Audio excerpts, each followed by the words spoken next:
Hey guys, what's going on today? Back out here trying to make another video. I haven't done so in a long time. Scenery might look a little different today because I'm actually at home. And I got something special to show you guys. I think Christmas came early for me this year. It's a little late to be uploading this video, but hey, better late than never, right? But I got a special gift I want to show you guys. So let's go on, take a look at it. Come on.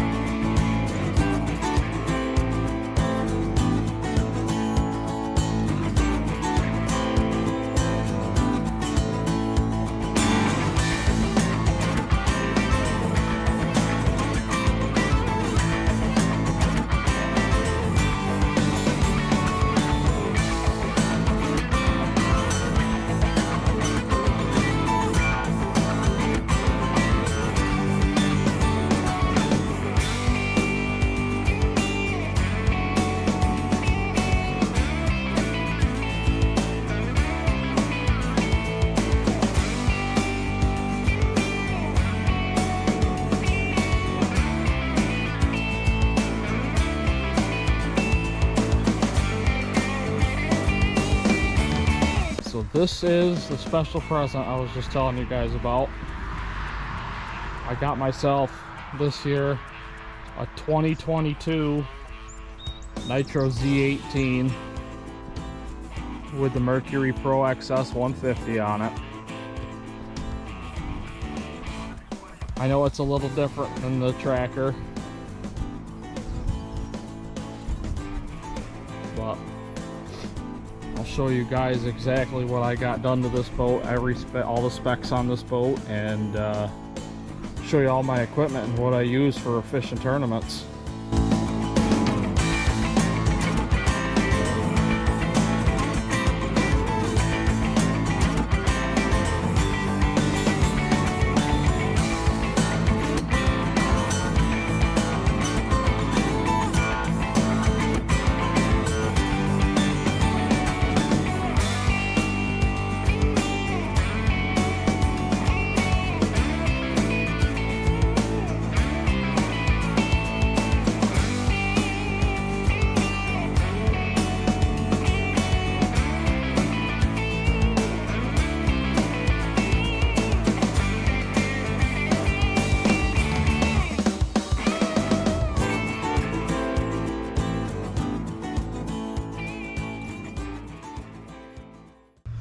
Alright everyone, I'm sitting here in my 2022 Nitro Z18. I'll take you on a tour of everything in the boat. It is currently the day after 4th of July, it's July 5th, and I know it's a little late to be uploading this video, but like I say, better late than never. I'm going to run through on everything that this boat has. I made a lot of upgrades to it. I originally bought this boat, I signed the paperwork for it back in late March, and I picked it up in first Saturday in May, and I had some upgrades I wanted to put on the boat that me and a friend put all new upgrades in. I had some issues because it was a used boat, and we'll go over that. But other than that, we'll go through everything, and I think so far this has been fantastic purchase. I don't think I would change anything about it. In fact, I'm actually gonna, next year I'm gonna add some more upgrades to it. I plan on getting power poles because it doesn't have power poles, and probably a jack plate, and probably another screen in the front. We'll go over all the upgrades that I did, and we'll go over the entire boat. So we'll start here at the cockpit. You'll see that I definitely have a bigger screen here than what comes standard. This was a Z18 Pro, and it came with two Elite FS7s, one here at the console and one up there at the bow. It was flush mounted right into the console. And one thing I did do was I went ahead and bought myself a precision sonar mounting bracket for the console for this big FS12. I figured it had all the same hookups as the FS7s, and I just wanted a bigger screen than the 7-inch. So I seen that Lowrance came out with a 12-inch screen and just upgraded to the 12. I didn't want to flush mount it because I didn't want to cut through more fiberglass than was already cut through. So far, I'm really liking Lowrance. I did have the Humminbird on the Helix 7 in the front and the back on the tracker. And let me tell you, the world of difference between the size screens going from a 7-inch to a 12-inch screen, even just single units, it just makes a huge difference in trying to see everything. One thing I will say that I do like about Humminbird better than Lowrance is the side imaging. I think the side imaging is a little more detailed in the Humminbird than there is the Lowrance, but I do like the 2D. I do like the structure scan that this has.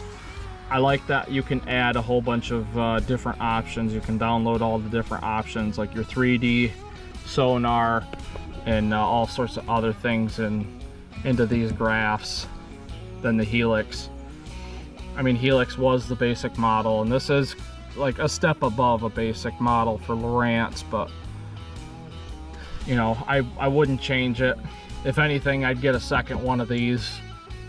I'd get a dual mount, and I'd get maybe two 10-inch screens. I feel like two 12s would be too big. It'd be sticking way far off the sides, and I think it'd be kind of a distraction from driving on the water.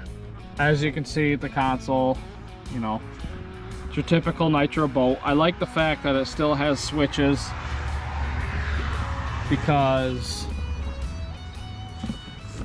it doesn't take a rocket scientist to try and fix a switch if something goes wrong, versus the big screens that Nitros and Rangers and all of them are coming on. They have like a master screen in this area that you run everything, your recirc, your bilge, your nav light, like it has everything on it. And I'm not really a big fan of that. I'd rather have switches, just because it's a lot less time consuming to fix and a little easier on the wallet.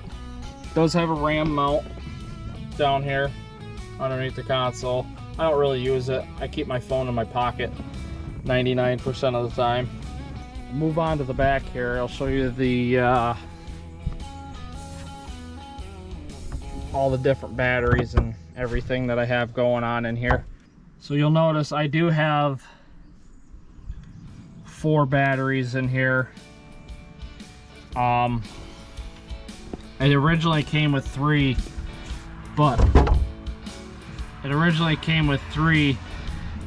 that's the original battery for the cranker.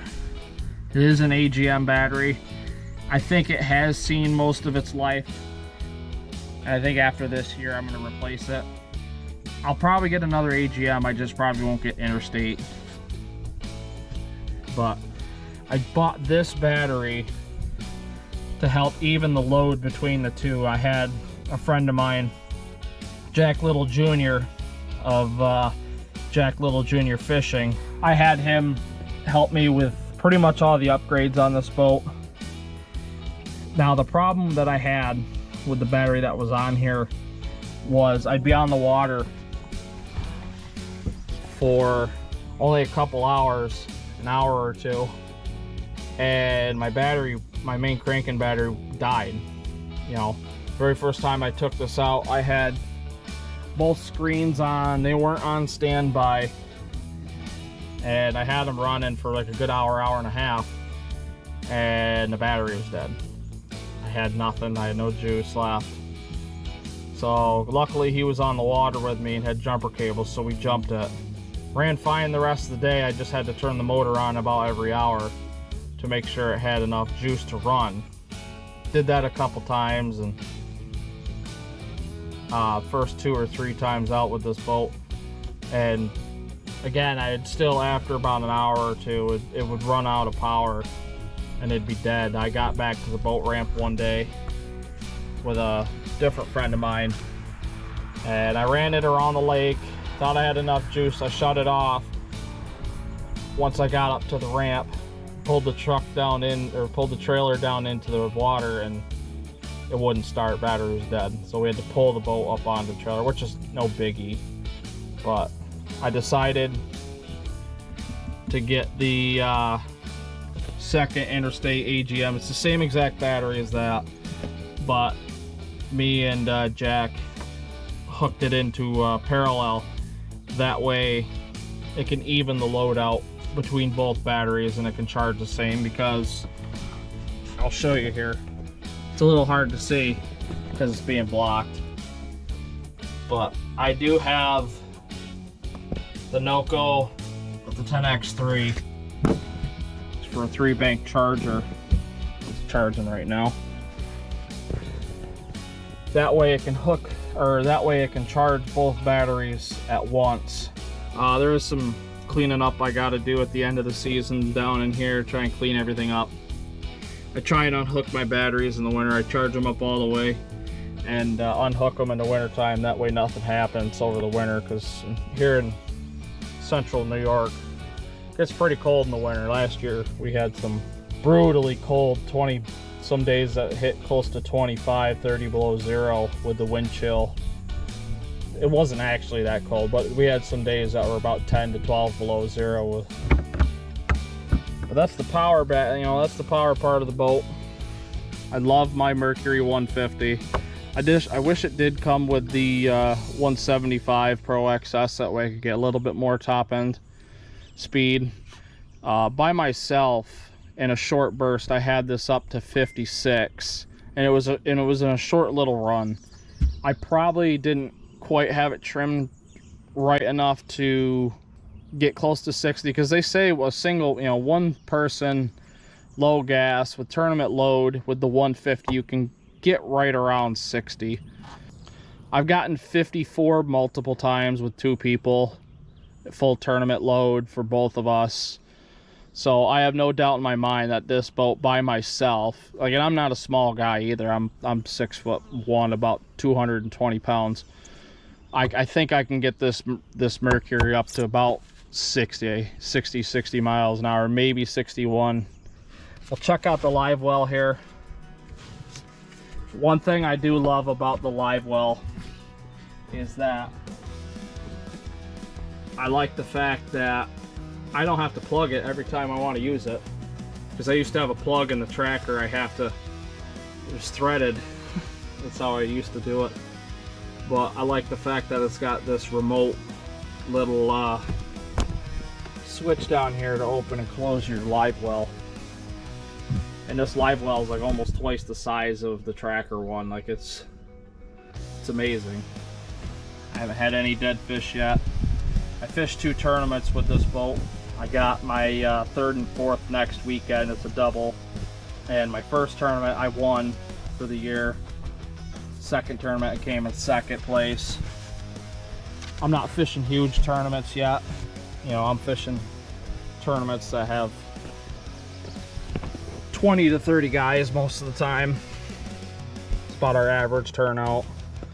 I'll show you our back storage here.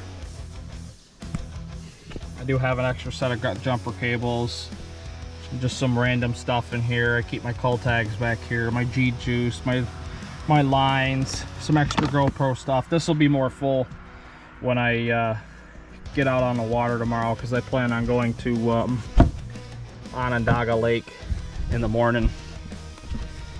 I have a tournament there next Sunday. You guys can see I kind of got a few things just thrown about here. Yeah, I like the fact that I have a net holder behind the seat. It is kind of a cheap net, so I don't ever really use it, but I have it just in case. You can see I got some tackle boxes in here just for some extra tackle. This is most of this stuff is my father's tackle, because he goes out a lot with me. I do like the fact that there is a ladder on the boat, because I've had some pretty close calls of coming off, or if I want to take a dunk, I can go in and get out pretty easily compared to the tracker. The tracker didn't have a ladder. I do like the fact that there is extra rod holders here for your co-angler. if you are doing a tournament for a co-angler, or just really anyone that has extra rods. I'll show you, this is my rod compartment. And most of these rods are all mine. All the ones with rod socks are mine, as you can, plus one or two. But we'll go over these in a bit. And I do like the fact, oh, forgot to mention, I do like the fact that this does not have rod tubes in the front. I will definitely specify I hate rod tubes. I had rod tubes in the tracker and it was the worst idea for a boat ever, because you can fit so many more like this and they're not being bent at an angle, you know. But we'll go out and check out the center here.